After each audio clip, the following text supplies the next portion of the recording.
133।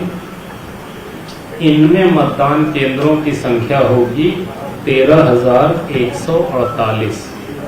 13148। फिर से बता दें, प्रथम चरण में 11 नगर पालिक निगम, 36 नगर पालिका परिषद, 86 नगर परिषद, कुल नगरीय निकाय 133। इनमें मतदान केंद्रों की संख्या 13,148।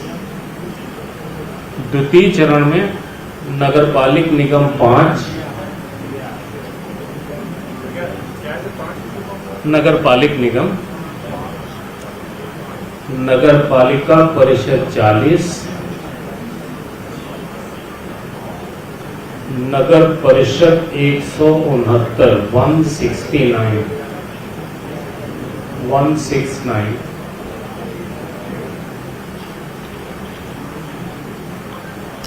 टोटल 214। इनमें मतदान केंद्रों की संख्या 6,829।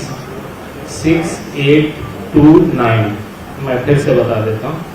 द्वितीय चरण में नगर पालिक निगम 5, नगर पालिका परिषद 40, नगर परिषद 169, 169, कुल नगरीय निकाय 214, 6,829 मतदान केंद्र।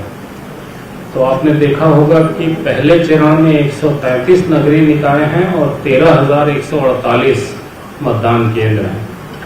दूसरे चरण में 214 नगरीय निकाय हैं, लेकिन मतदान केंद्रों की संख्या आधी ही है, 6,829। ऐसा इसलिए कि अधिकांश बड़े नगर पालिक निगम पहले चरण में हैं, जिनमें मतदान केंद्रों की संख्या बहुत ज्यादा है नगर परिषदों के मुकाबले। एक चरण में संपन्न, जिनका निर्वाचन संपन्न हो रहा है, ऐसे जिले हैं 11। एक चरण में ही इनका चुनाव संपन्न हो जाएगा और 2 चरणों में जा रहे हैं बचे हुए जिले 38। 3 जिले ऐसे हैं जहां पर हम चुनाव नहीं करा रहे हैं, क्योंकि उन जिलों में जो अर्बन बॉडीज हैं उनका समय अभी पूरा नहीं हुआ। जी, वो 3 जिले हैं अलीराजपुर, मंडला और डिंडौरी। यहाँ के नगरीय निकायों का कार्यकाल पूरा नहीं हुआ है, इसलिए इन 3 जिलों में अर्बन बॉडीज के कोई चुनाव नहीं हो रहा है। मतदाता सूची के अनुसार अर्बन बॉडी में प्रदेश में 1,53,23,738 मतदाता हैं। रफली 1.53 करोड़ मानिए, 53 लाख। और महिला मतदाता 74.5 लाख, 74.5 लाख। अन्य मतदाता 1096। प्रदेश में निर्वाचन के लिए कुल 19,977 मतदान केंद्र हैं, 19977। औसत मतदाताओं की संख्या प्रति मतदान केंद्र 767, 767 है। नगर पालिक निगम के महापौर तथा सभी नगरीय निकायों के पार्षद पद हेतु नाम निर्देशन पत्र प्रारूप 3 में प्राप्त किए जाएंगे। नाम निर्देशन पत्र के साथ अभ्यर्थी को निम्नानुसार निक्षेप राशि जमा करनी पड़ेगी। नगर पालिक निगम के महापौर के लिए 20,000, नगर पालिक निगम के पार्षद के लिए 5,000, नगर पालिका परिषद के पार्षद के लिए 3,000 और नगर परिषद के पार्षद के लिए 1,000। SC, ST, OBC और महिला अभ्यर्थियों के लिए ये राशि आधी होगी। नाम निर्देशन पत्र के साथ अभ्यर्थी को निर्धारित प्रारूप में शपथ पत्र देना अनिवार्य है। इस शपथ पत्र में प्रत्येक अभ्यर्थी के आपराधिक पूर्ववृत्त, आस्तियों, दायित्वों एवं शैक्षणिक अर्हता की घोषणा होगी। किसी पे कोई अपराध तो दर्ज नहीं है, कुल कितनी संपत्ति प्रॉपर्टी उनके पास है, कोई लोन इत्यादि तो नहीं है, और क्या उनकी एजुकेशनल क्वालिफिकेशन है, ये शपथ पत्र में शामिल होना चाहिए। और इस शपथ पत्र को सार्वजनिक रूप से रिटर्निंग ऑफिसर प्रदर्शित करेगा ताकि सारे लोग इसे देख सकें और वोटर भी इसे देख करके और तब निर्णय कर सके। नगरीय निकायों के निर्वाचन में NOTA none of the above का विकल्प भी मतदाताओं को उपलब्ध होगा। रिटर्निंग ऑफिसर के कक्ष में नाम निर्देशन प्रस्तुत किए जाने के दौरान अभ्यर्थी के साथ अधिकतम 3 व्यक्ति प्रवेश कर सकेंगे।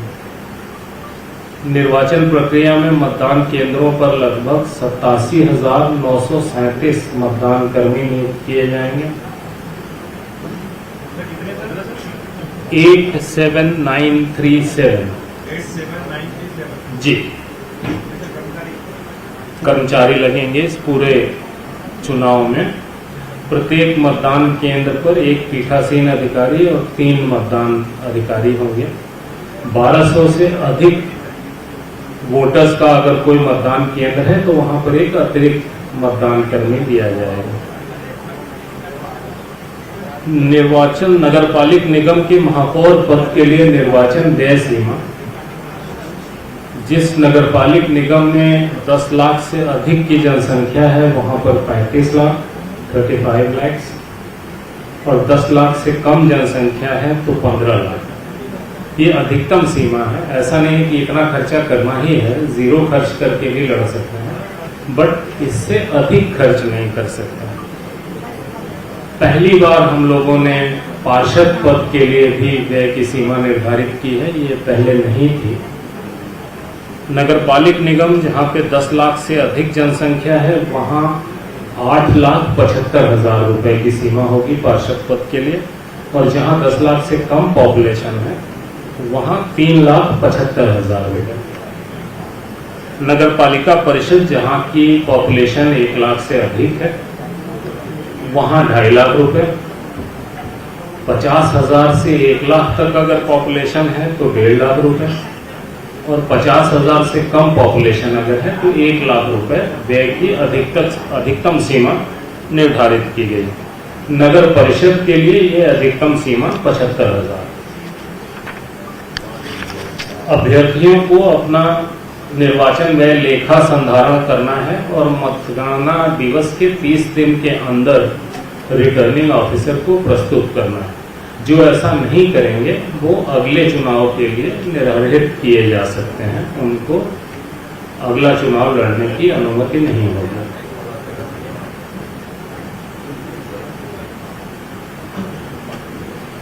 चुनाव ईवीएम से होंगे, जैसा हम पहले से बता चुके हैं। उसका ईवीएम्स का फर्स्ट लेवल चेक जनप्रतिनिधियों के सामने किया जा चुका है, और ये कार्यवाही इलेक्शन के दौरान भी क्लीनिंग करके ईवीएम रखना, उसका प्रदर्शन करना, ये कार्यवाही होती है, ये चलती रहेगी। निर्वाचन में विभिन्न पदों के लिए मतपत्रों का रंग निम्नानुसार होगा। नगरपालिक निगम के महापौर के लिए सफेद, नगरपालिक निगम के पार्षद के लिए गुलाबी, नगरपालिका परिषद के पार्षद के लिए पीला, और नगर परिषद के पार्षद के लिए नीला। इस तरह सफेद, गुलाबी, पीला और नीला। सभी मतदान केंद्रों पर मतदान का समय प्रातः 7 बजे से शाम के 5 बजे तक होगा। मतदान के लिए मतदाता को आयोग द्वारा विहित 20 पहचान पत्रों में से कोई एक पहचान पत्र साथ में लाना होगा। मतगणना आयोग द्वारा निर्धारित निर्वाचन कार्यक्रम के अनुसार रिटर्निंग ऑफिसर मुख्यालय पर मतगणना की जाएगी। हमारे पास कुल 55,000 ईवीएम उपलब्ध हैं। निर्वाचन के लिए इनमें से 30,761 ईवीएम का इस्तेमाल हम करेंगे। विभिन्न चरणों में उपयोग में लाई जाने वाली ईवीएम की संख्या रिजर्व सहित इस प्रकार है। प्रथम चरण में 18,689, 18689। द्वितीय चरण में 12,072, 12072। नगरपालिक निगम हेतु महापौर एवं पार्षद पदों के निर्वाचन हेतु नोटा सहित 15 या 15 से कम अभ्यर्थी होने पर एक कंट्रोल यूनिट एवं 2 बैलेट यूनिट का उपयोग किया जाएगा। 2 बैलेट यूनिट इसलिए कि एक वोट पार्षद के लिए, एक महापौर के लिए। किसी भी पद पर 15 से अधिक अभ्यर्थियों की स्थिति में एक अतिरिक्त बैलेट यूनिट लगाया जाएगा। शेष नगरीय निकायों में पार्षद पद के निर्वाचन हेतु नोटा सहित 15 या 15 से कम अभ्यर्थी होने पर एक कंट्रोल यूनिट तथा एक बैलेट यूनिट का उपयोग होगा। 15 से अधिक अभ्यर्थियों की स्थिति में एक अतिरिक्त बैलेट यूनिट का उपयोग किया जाएगा। नगरपालिक निगम इंदौर एवं भोपाल, ये 2 हमारे सबसे बड़े नगर निगम हैं।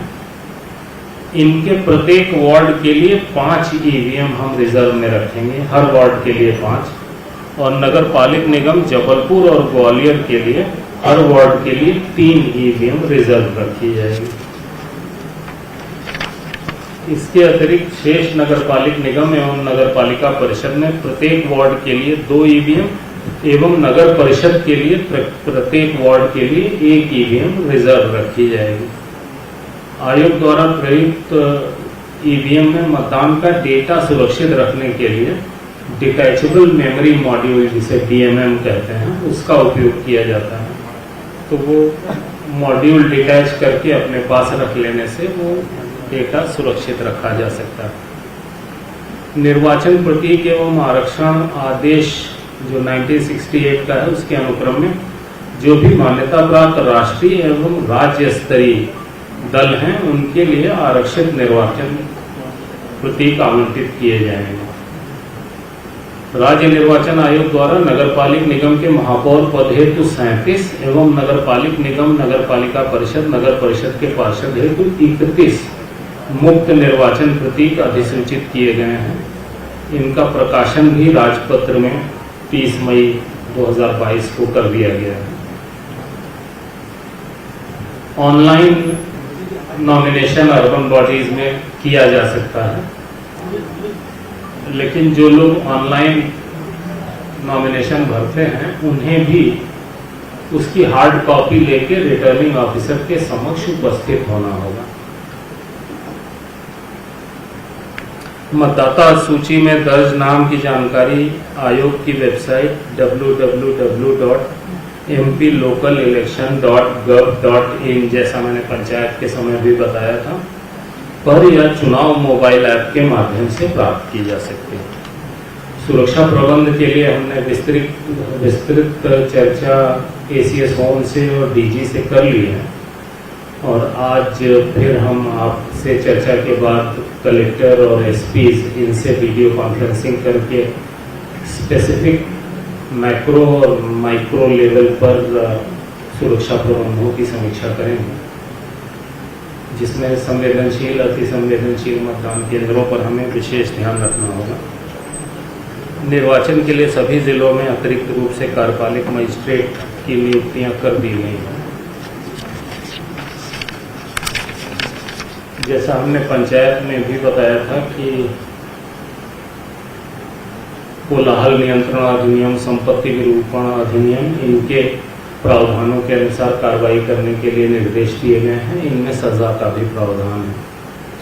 जो शपथ पत्र हमने मांगा है कैंडिडेट से, उसमें अगर किसी ने झूठा शपथ पत्र दिया तो उसमें दंड का प्रावधान है, जिसमें 6 माह की सजा और 25,000 रुपए तक का दंड उन्हें मिल सकता है अगर झूठा शपथ पत्र कोई देता है। तो निर्वाचन संबंधी शिकायतों के त्वरित निराकरण के लिए कंट्रोल रूम हमारे मुख्यालय में है, जिसका दूरभाष क्रमांक 0755 255 1076 है। 0755 255 1076। जिलों में भी जिला स्तरीय कंट्रोल रूम स्थापित किए जा रहे हैं जिला स्तरीय शिकायतों के लिए। सभी जिलों में हम निर्वाचन की मॉनिटरिंग के लिए प्रेक्षक नियुक्त कर रहे हैं। मतदाता जागरूकता के कार्यक्रम इस बीच में लिए जाएंगे और ईवीएम की कार्यप्रणाली से अवगत कराते हुए मतदाताओं को अधिकाधिक मतदान करने हेतु प्रेरित किया जा रहा है। कार्यवाही ऑलरेडी चल रही है। अभी तारीखों की घोषणा होते ही अर्बन एरियाज में भी आदर्श आचरण संहिता लग जाएगी और रिजल्ट तक ये लागू रहेगी। आदर्श आचरण संहिता के प्रावधान राजनीतिक दलों, अभ्यर्थियों, शासकीय विभागों एवं कर्मियों तथा नगरीय निकायों के पदाधिकारियों एवं कर्मचारियों पर लागू होंगे। राजनीतिक दलों पर भी ये प्रावधान समान रूप से लागू होंगे। निर्वाचन के दौरान किसी भी अभ्यर्थी को प्रचार हेतु सभा, रैली, जुलूस आदि के आयोजन के पूर्व सक्षम अधिकारी की अनुमति लेनी जरूरी होगी और मतदान समाप्ति के समय से 48 घंटे पूर्व की कालावधि के दौरान सार्वजनिक सभा, जुलूस, रैली इत्यादि प्रतिबंधित रहेंगे।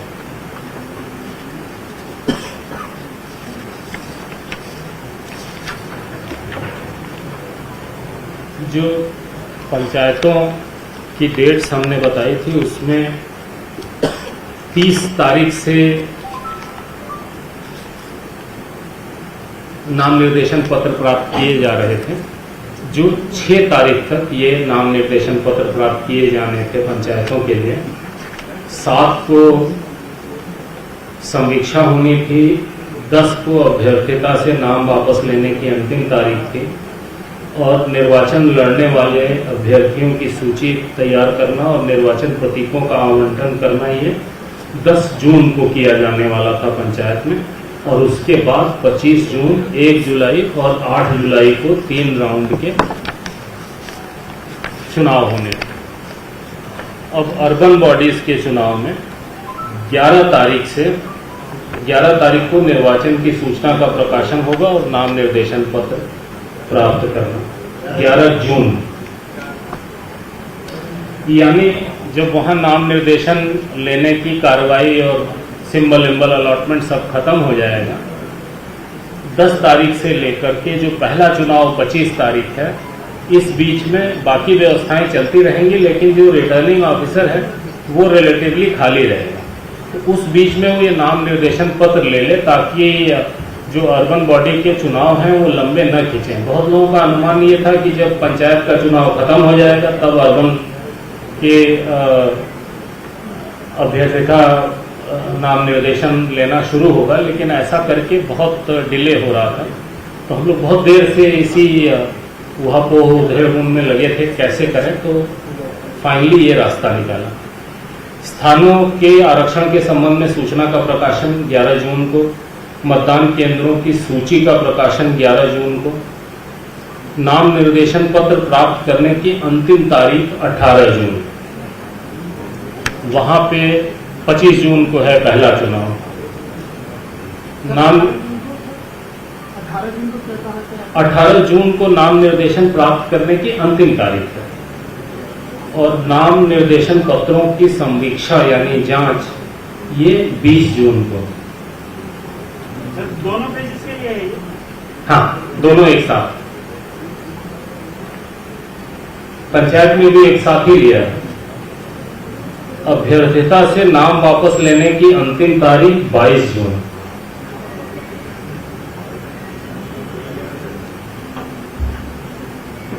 निर्वाचन लड़ने वाले अभ्यर्थियों की सूची तैयार करना और निर्वाचन प्रतीकों का आवंटन 22 जून। इसके बाद प्रथम चरण का मतदान 6 जुलाई यानी 25 जून को पहला राउंड होगा पंचायत का, 1 जुलाई को दूसरा राउंड होगा पंचायत का। और इन इलाकों में जहां पंचायत के चुनाव समाप्त हो चुके हैं उन एरियाज के अर्बन बॉडी के चुनाव हम 6 तारीख को लेंगे। और ये अधिकांश ऐसी जगह हैं जहां पे 8 को चुनाव नहीं है, अधिकांश एक आध में हो तो 6 जुलाई और दूसरे चरण का चुनाव 13 जुलाई।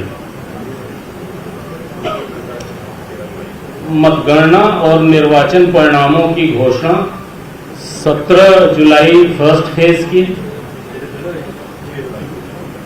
6 जुलाई को वोटिंग और 17 जुलाई को मतगणना और निर्वाचन परिणामों की घोषणा प्रथम चरण की, और द्वितीय चरण की 13 जुलाई को वोटिंग और 18 जुलाई को मतगणना एवं निर्वाचन परिणामों की घोषणा।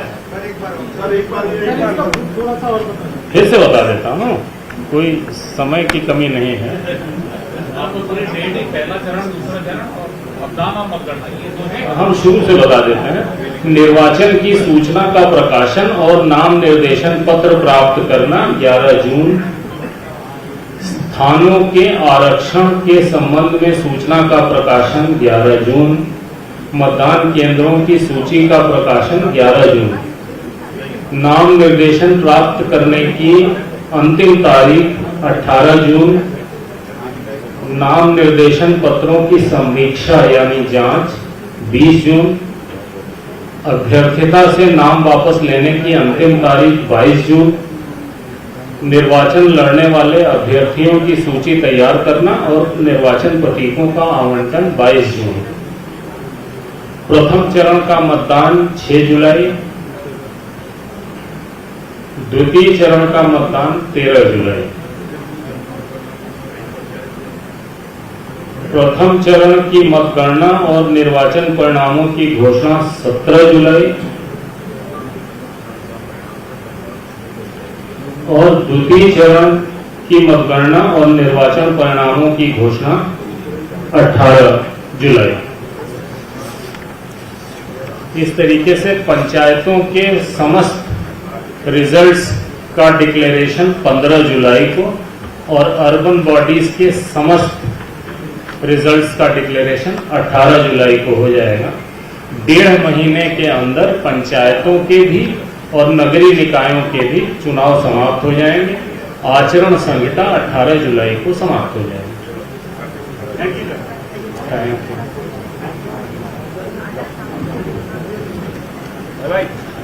धन्यवाद सर। एक मिनट सर, हेलो, अभी बचा हुआ सब तो बता दिया।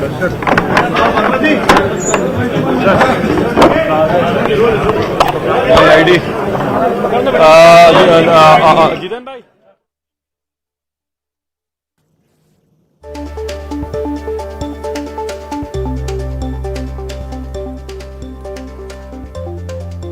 तो निकाय चुनाव की घोषणा हो चुकी है। 2 चरणों में निकाय चुनाव कराए जाएंगे और आपको बता दें कि 16 नगर निगम है मध्य प्रदेश में जनपद चुनाव होगा। 99 नगर पालिका परिषद हैं, 298 नगर परिषद हैं और 35 इसमें नए शामिल किए गए हैं। आपको ये भी बता दें कि 321 नगरीय निकायों का जो कार्यकाल है वो पूरा हो चुका है, जबकि 57 का कार्यकाल अभी तक पूरा नहीं हुआ है। यानी कि 321 में से 318 नगरीय निकायों में चुनाव हो रहे हैं। वहीं 347 नगरीय निकायों के निर्वाचन कार्यक्रम जारी कर दिया गया और 16 नगर पालिका निगम का अगर हम जिक्र करें तो 884 वार्ड इन 16 नगर पालिका निगम में होंगे और नगर पालिका परिषद 76 हैं, जिनमें 1795 वार्ड होंगे और नगर परिषद 226 हैं। इनमें 3393 वार्ड हैं।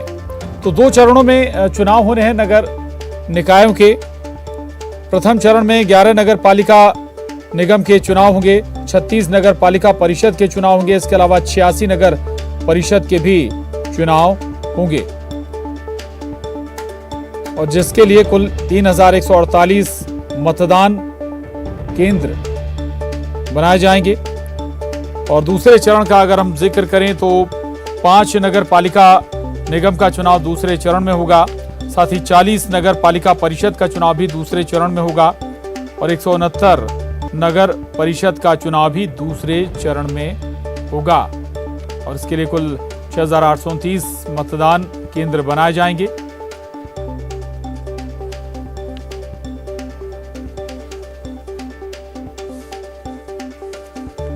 तो ये बड़ी खबर है। 2 चरणों में चुनाव होने जा रहे हैं। 6 जुलाई को पहले चरण का मतदान होगा निकाय चुनाव।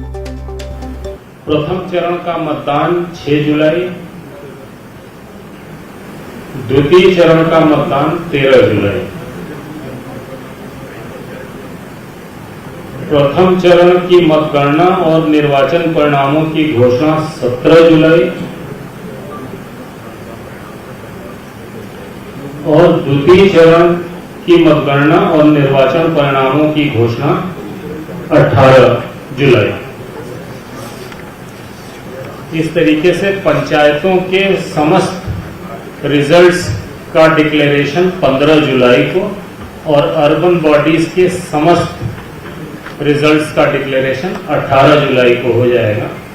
1.5 महीने के अंदर पंचायतों के भी और नगरीय निकायों के भी चुनाव समाप्त हो जाएंगे। आचरण संहिता 18 जुलाई को समाप्त हो जाएगी।